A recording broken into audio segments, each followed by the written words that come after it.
1996 সালে আমার মনে আসছে যে নাসিম ভাই কু করেছিলেন, ওনার আরো ভালো জানা আছে।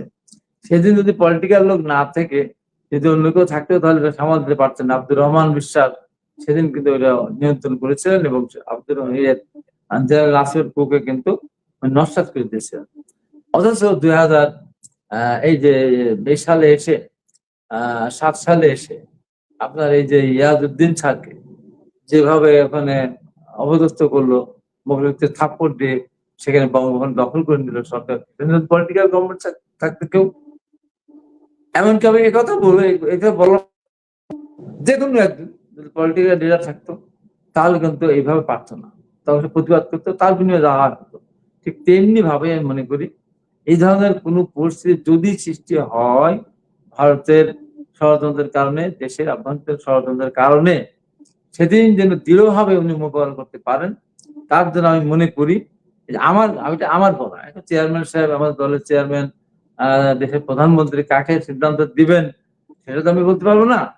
তো বিএনপির মহাসচিব যখন হলেন সম্মেলনের সময় আমাকে জিজ্ঞাসা করেছিল আগের দিন এশিয়ান টেলিভিশন যে মহাসচিব হিসাবে আপনি কাকে চান বা কি হতে পারে। আমি সেদিন বলেছিলাম আমার যতদূর জানা আছে সমস্ত পরীক্ষা আলমগীর প্রথম স্থান এবং প্রথম বিভাগ এবং প্রথম স্থান অধিকার করেছেন। আমি মনে করি ম্যাডাম খালেদা জিয়া মির্জা ফখরুল আলমগীরকে উনি সাধারণ সম্পাদক করবেন। তখন আমাকে প্রশ্নকর্তা বলেছিলেন, মানে বলেছিলেন যে এত নেতা আছে আপনার দলের, বড় নেতা আছে, স্থায়ী কমিটি আছে, তারা আপনার উপর রাগ করবে না? হ্যাঁ, তারা রাগ করলে করতে পারেন, কিন্তু আমাদের নিজস্ব একটা মতামত আছে। ম্যাডাম পালস আমি যতটুকু বুঝি তাতে আমার মনে হয় যে ম্যাডাম ফখরুল আলমগীরকে মহাসচিব করবেন।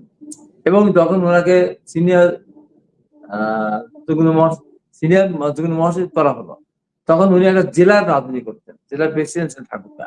সেখান থেকে নিয়ে এসে ওনাকে যখন সিনিয়র যুগ্ম সম্পাদক করা হলো তখন অনেকে প্রশ্ন, আমি সেদিন তার পক্ষে ছিলাম, সাংঘাতিকের পক্ষে ছিলাম, এবং শেষ পর্যন্ত এটা হয়েছিল। সেই সমস্ত অভিজ্ঞতা থেকে আমি মনে করি আমাদের চেয়ারম্যান প্রধানমন্ত্রী উনি ফখরুল আলমগীরকে বেছে নেবেন। কারণ ফখরুল আলমগীর একদিকে অর্থনীতিবিদ, একদিকে উনি টিচার ছিলেন সরকারি কলেজে, ঢাকা কলেজ দিয়ে শুরু হয়ে তার জীবনে ওনার অভিজ্ঞতা, উনি পৌর মেয়রও ছিলেন, উনি মন্ত্রণালয় চালিয়েছেন।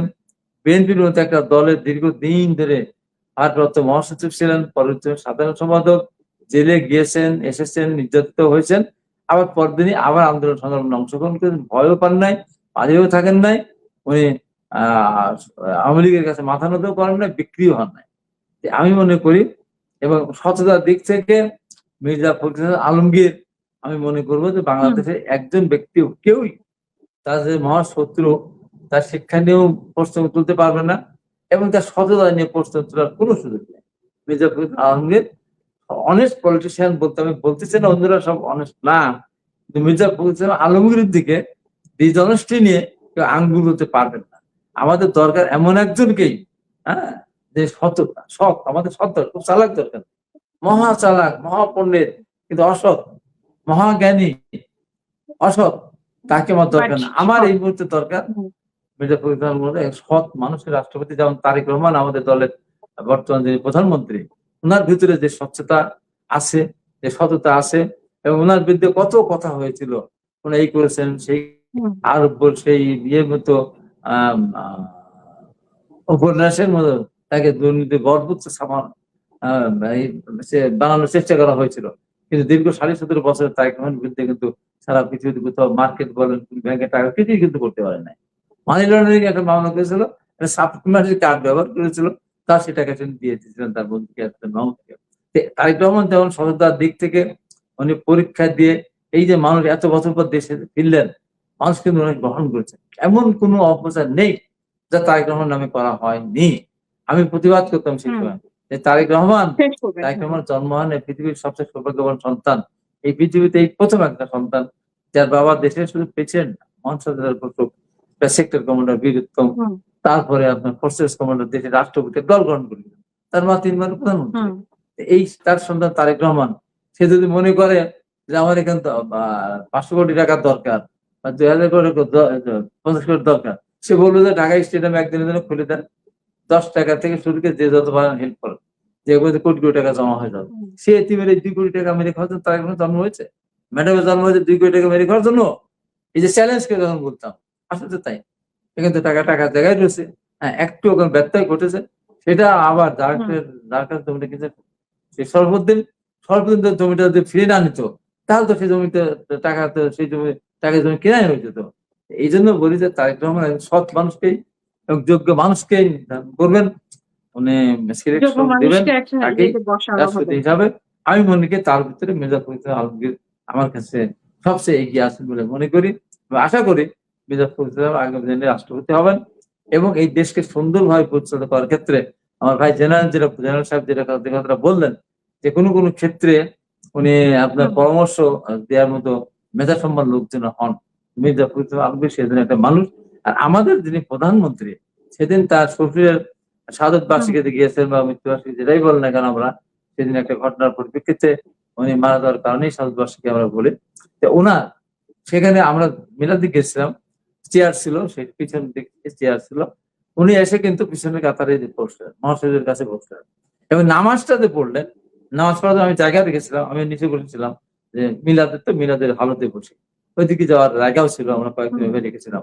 উনি কিন্তু সেখানেও গেলেন না, উনি পিছনের কাতারে গিয়ে নামাজ পড়লেন এবং মিলাদ শেষে যেসব নামাজটা হলো সেখানে উনি কিন্তু ওই পিছনের কাতারে, উনি প্রধানমন্ত্রী, উনি যদি সামনে নামাজ না পড়া নিয়মের পিছনে না দাঁড়ান তাহলে ওনার ভিতরে একটা কেমন মনে হয় তা, উনি কিন্তু পিছনের কাতারে বসেই মানে দাঁড়িয়েই যেভাবে নামাজ পড়তে আদায় করেছেন। সেই জন্য আমার মনে করি আমার ভাই যেটা বললেন সুযোগ দেওয়ার দরকার। 6 মাসের গভর্নমেন্ট এখন মাইকিং করে বেড়ায়, খাম্বা আছে, বিদ্যুৎ নাই, তার আছে, লাইট নাই, নানান কথা। আপনারা হলে কি করতেন? আপনারা যদি ক্ষমতা আসতেন, এই স্বাধীনতা বিরোধী চক্র যেটা এনসিপির সাথে যোগ হয়ে যেটা করতেছে, যেটা নিয়ে স্বপ্ন দেখতেছেন, তারা হলে কি করতেন? তারা কি ঘরে ঘরে কারেন্ট দিতে পারতেন? আজকে গ্যাসের সংকট দেখা দিচ্ছে, 15.5 বছর ধরে গ্যাস উত্তোলন করেনি, চেষ্টা করে নাই, এলএনজির উপর নির্ভরশীল ছিল, ব্যবসায় তাদের বড় লোক বানাবে বলে। এখন হঠাৎ করে ইচ্ছা করলে কি এটাকে কুয়া খুলে সেখান থেকে পানি উঠে নিলে কি তাই? হ্যাঁ, বলতে যে হ্যাঁ গ্যাস নেই, তো আপনারা থাকলে কি করতেন? আপনারা কি পারতেন সাথে গ্যাস উত্তোলন করতে? এই যে অবাস্তব কথা নিয়ে কিছু দল, বিরোধী দল বিশেষ করে, এই বিরোধী দল আবার শুধুমাত্র এই বিএনপির মির্জাফর বিশ্বাসঘাতক যারা দলকে ভোট না দিয়ে দাঁড়িপাল্লা ভোট দিয়েছে, বিদ্রোহী প্রার্থী হয়েছে, বিদ্রোহী প্রার্থী না হলেও দাঁড়িপাল্লাকে ভোট দিয়েছে, তার মধ্যে বিশ্বাস ছিল তো প্রমাণ পায় না যে আমাদের বিশ্বাস ছিল না। আওয়ামী লীগের ভোট দিয়েও পড়তে পারতো না, বিএনপির বেইমানদের ভোটটা না দিত, আজকে দেশটা অশান্তি সৃষ্টি করতে চাচ্ছে বা তারা চেষ্টা করতেছে। এই যে এতগুলি আসন পেয়েছে, এই আসন কি তাদের?